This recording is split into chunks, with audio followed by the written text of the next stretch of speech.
तो गाइज मैं हूं अंकित और आप देख रहे हैं रेसलिंग फैंस नेटवर्क। सबसे पहले गाइज हम लोग अपनी बातों को शुरू करेंगे Cody Rhodes and Logan Paul से। तो भाई क्लैरिफिकेशन मिल चुका है कि कोडी एंड लोगन पॉल का जो मैच होने वाला है king and queen of the ring में, क्या वो टाइटल वर्सेस टाइटल होगा, क्या वो विनर टेक्स ऑल होगा या फिर क्या होने वाला है। तो अगर आपने आज की कॉन्ट्रैक्ट साइनिंग देखी होगी तो आपको सब कुछ मालूम होगा। जिन्होंने नहीं देखी मैं उनको बता दूं कि ये वाला मैच विनर टेक्स ऑल होने वाला था, ऐसा लग रहा था कॉन्ट्रैक्ट साइनिंग के दौरान, बिकॉज कोडी क्लेम कर रहे थे कि वो ग्रैंड स्लैम चैंपियन बनेंगे लोगन पॉल से यूएस टाइटल लेके। लोगन पॉल कहते हैं कि इसमें तुम कुछ नई बात नहीं कर रहे हो, इससे पिछले वाले अपोनेंट ने भी वही कहा था, उससे पिछले वाले ने भी यही कहा था, तो सपने देखते रहो कि मुझे तुम टाइटल के लिए हरा दोगे। उसके बाद कॉन्ट्रैक्ट जब साइन करने की बारी आती है, निक एल्डिस जब ऑफर करते हैं लोगन को कॉन्ट्रैक्ट, तो लोगन पॉल कॉन्ट्रैक्ट साइन नहीं करते हैं बल्कि उल्टा कॉन्ट्रैक्ट फाड़ देते हैं। अपने अटॉर्नी को लेकर आए थे, उनसे एक नया कॉन्ट्रैक्ट निकलवाते हैं एंड कहते हैं कि ये है वो कॉन्ट्रैक्ट जो कि तुम साइन करोगे। इस कॉन्ट्रैक्ट में साफ साफ लिखा है कि ये वाला जो मैच होगा मेरा तुम्हारा, वो सिर्फ अनडिस्प्यूटेड चैंपियनशिप के लिए होगा, डब्ल्यूडब्ल्यूई चैंपियनशिप के लिए होगा, यानी कि मेरी टाइटल ऑन द लाइन नहीं होने वाली है।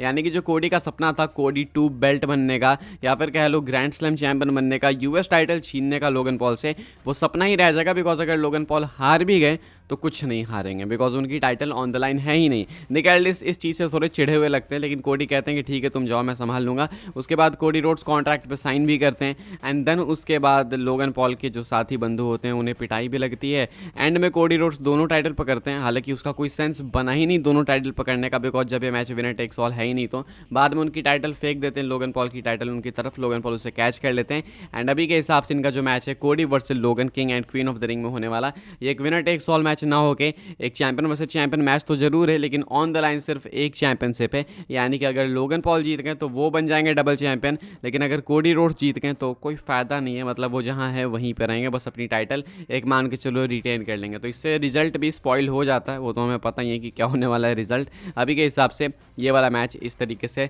सेटल करा गया king and queen of the ring के लिए। आगे बढ़ते हैं गाइस, बात करते हैं अगली स्टोरी के बारे में जो कि अंकल हाउडी को लेके। तो भाई अंकल हाउडी के रिटर्न को लेकर आपको ऑलरेडी मालूम है, काफ़ी सारे लीक्स एंड अपडेट्स आ चुके हैं एंड एक्सपेक्टेड है कि वो king and queen of the ring के अंदर आएंगे, बिकॉज इससे पहले जितने भी क्यूआर कोड्स आए वो वहीं के लिए इंडिकेट करें, तो डॉट्स वहीं के लिए कनेक्ट हो रहे हैं।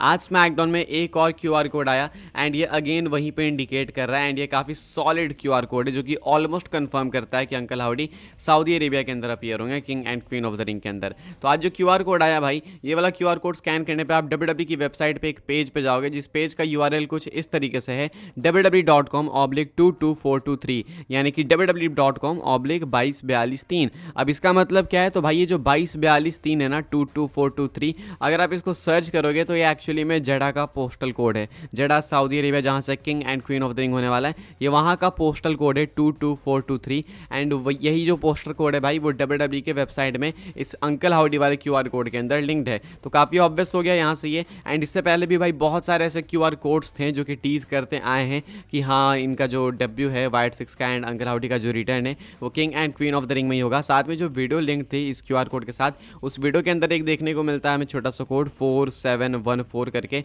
तो ये 4714, ये जो इसका क्या मतलब है, तो भाई ये लिंक्ड है बोलीव यानी बो डैलिस से। डब्ल्यूडब्ल्यूई की एक वीडियो थी भाई are you a believer and ये बो डैलिस से रिलेटेड थी। यहाँ पे भाई ये वीडियो 7 अप्रैल 2014 की है। उस टाइम पे डब्ल्यूडब्ल्यूई ने इसको मंडे नाइट रॉ के एपिसोड से पोस्ट करा था, यानी मंडे नाइट रॉ के एपिसोड की है 7 अप्रैल 2014 की, यानी कि अप्रैल मतलब 4, डेट मतलब 7 और 2014 मतलब 14, तो ये सेम चीज़ होगी 4-7-14। तो ये साफ है, क्लियर है, सब कुछ दिख रहा है, तो चलो समझ आ गया, काफ़ी ऑब्वियस हो गया ये।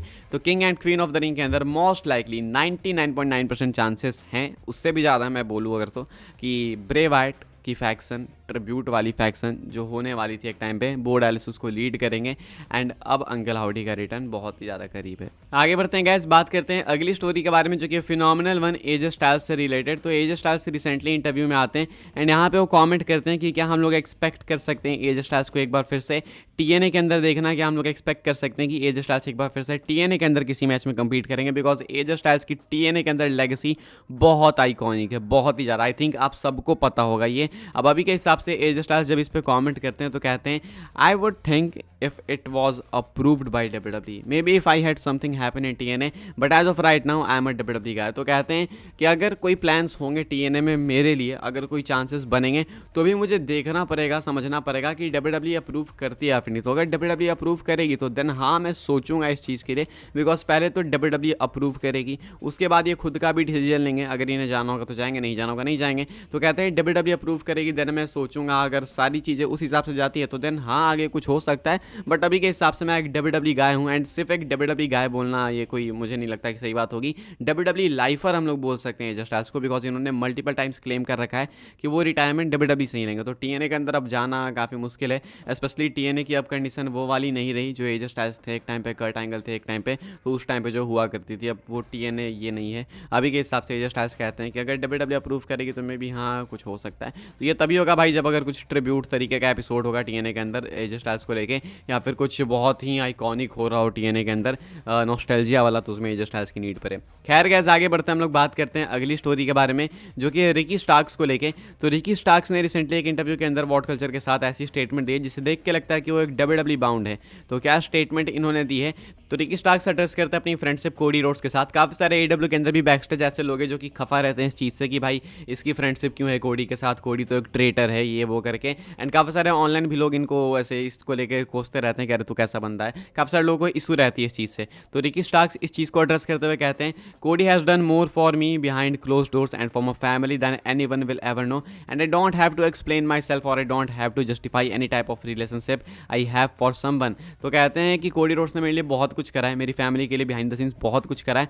एंड ये एक ऐसी चीज़ है भाई जो कि किसी को भी नहीं पता चलेगी कि ये कितनी इंपॉर्टेंट चीज़ है मेरे लिए, एंड कोडी की मेरी फ्रेंडशिप कितनी इंपॉर्टेंट है, कितनी नेसेसरी है हम दोनों के लिए। कहते हैं कि मुझे इस चीज़ को एक्सप्लेन करने की नीड भी नहीं है एंड मुझे ज़रूरत भी नहीं है। मुझे नहीं लगता कि मुझे जस्टिफाई करनी चाहिए अपनी कोई सी भी रिलेशनशिप किसी के साथ भी किसी और को। ये कुछ कहना है रिकी स्टार्क्स का, एंड ये एक करारा जवाब है AEW के लॉकर रूम को भी जो कि रिकी स्टार्क्स को कोसते हैं कि ये WWE के साथ कोडी के साथ इन्वॉल्व रहता है। तो कहते हैं भाई कि मुझे किसी को जस्टिफाई करने की नीड नहीं है, एंड इवेंचुअली आपको मालूम है कि रिकी स्टार्क्स WWE के अंदर आने ही वाले हैं। तो ये स्टेटमेंट और ज़्यादा सेंस बनाती है। आगे बढ़ते हैं गाइस, बात करते हैं अपनी नेक्स्ट एंड फाइनल स्टोरी के बारे में जो कि Roman Reigns and Seth Rollins वगैरह को लेके। क्या WWE जल्दी ही रोमन रेंस सेथ रॉलिंस को बुलाने वाली है, एंड क्या ये मजबूरी में होने वाली है चीज़, बिकॉज WWE के कई सारे सुपरस्टार्स करेंटली इंजर्ड हैं, काफ़ी सारे सुपरस्टार्स ऑफ लेके बैठे हुए हैं। मतलब जितने मेगा स्टार्स हैं भाई ऑलमोस्ट मान के चलो कि बाहर ही हैं, एंड इसलिए इंटरेस्ट कम हो रहा है फैंस का WWE के अंदर। तो इसीलिए हो सकता है कि WWE Seth Rollins, Roman Reigns इन जैसे सुपरस्टार्स को एक्सपेक्टेड टाइम से पहले बुला ले। हो सकता है कि रोमन रेंस के लिए अगर सर्वाइवर सीरीज के प्लान्स हो तो मे भी हो सकता है रोमन रेंस समरस्लैम में ही आ जाए, बिकॉज WWE को नीड है, एंड नीड में आपको मालूम है भाई कि WWE कुछ भी कर सकती है, कुछ भी करती है। तो ब्रॉक लेसनर भी एक ऑप्शन है। आई थिंक भाई अगर लेसनर वापस आ जाएंगे तो कहीं ना कहीं इंटरेस्ट काफ़ी सारे फैंस का लौट जाएगा, बट स्टिल रोमन रेंस काफ़ी एसेंशियल है।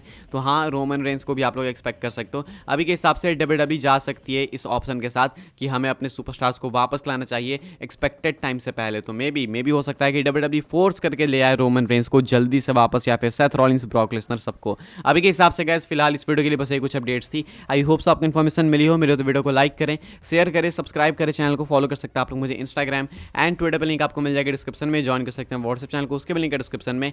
मिलते हैं अपनी नेक्स्ट ऑफर काफ़ी इंटरेस्टिंग वीडियो में।